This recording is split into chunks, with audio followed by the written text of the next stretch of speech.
Saan nga kaya aabot itong aking $5.45? Gulay kaya? Lalakad pa ako.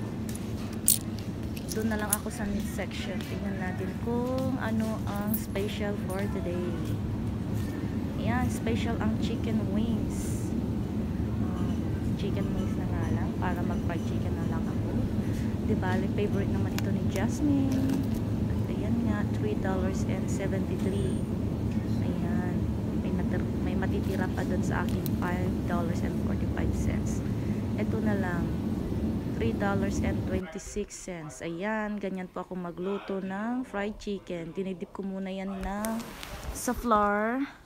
Tapos yan, gumawa ko ng butter, and charan. Niloblog ko na yan sa mainit na mantika.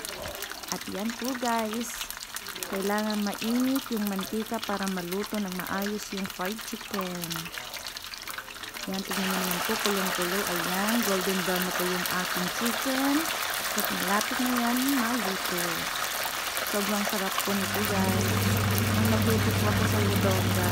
Gusto po ito ng aking pamangkin. Kaya kahit fried chicken ko lang ng pagkabi, magluto na naman sa bago.